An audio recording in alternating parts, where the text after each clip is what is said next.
السلام عليكم ورحمة الله تعالى وبركاته. اليوم أجواء مشمسة وصحوة بعد أيام ممطرة بغزارة في مدينة الرباط.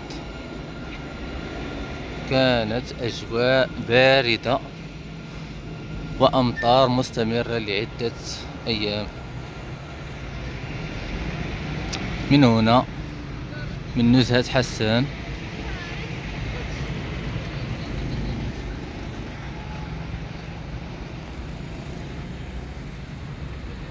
وهذه المناظر الجميلة.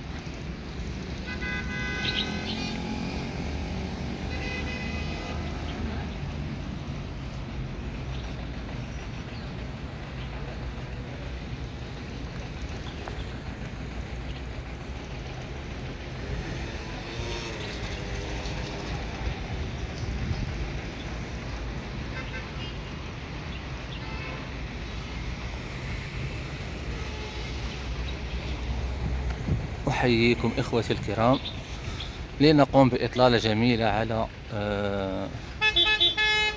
واد أبي رقراق من هذه المنطقة، وكذلك آه، الضفة الأخرى إن شاء الله. لا تذهبوا بعيدا، وأتمنى منكم الإعجاب وتفعيل الجرس ليصلكم كل جديد إن شاء الله.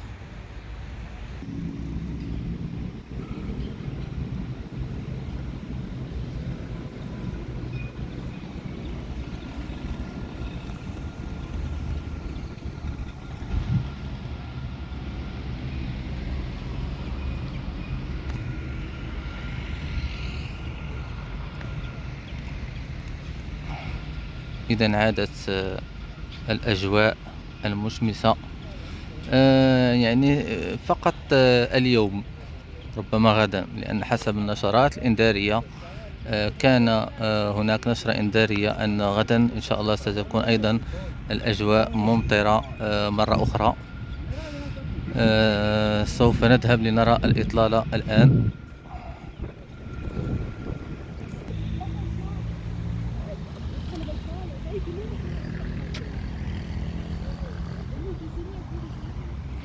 هذه الحديقة وهذا الباب اللي كيبان لكم، كان عندما كنا صغارا كنا ندخل إليها.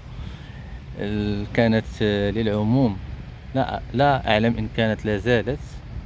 هذه حديقة حسان، هذه اللي فيها المساحات الخضراء.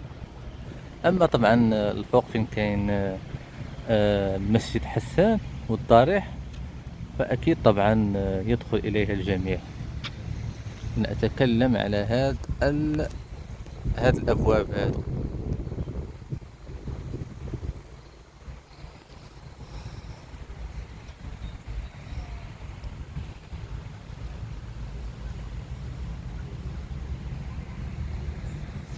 منظر رائع.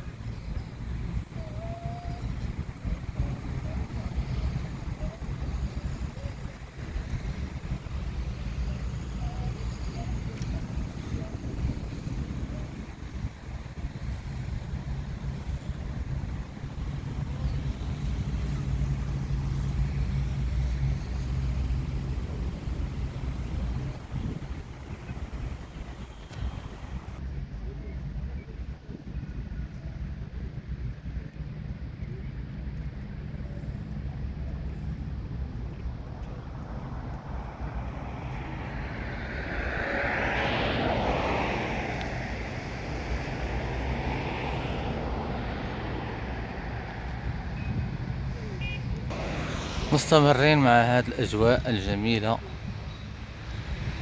سنرى الإطلالة من الأسفل من هذه المنطقة هذه.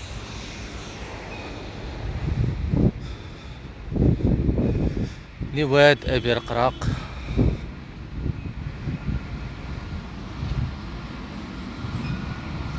وطبعا الطريق الرابطة بين مدينتي الرباط وسلا.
إلى هنا إخوتي والمتابعين الكرام، لا تنسوا تفعيل الجرس والإعجاب ليصلكم كل جديد إن شاء الله. أحييكم والسلام عليكم ورحمة الله تعالى وبركاته.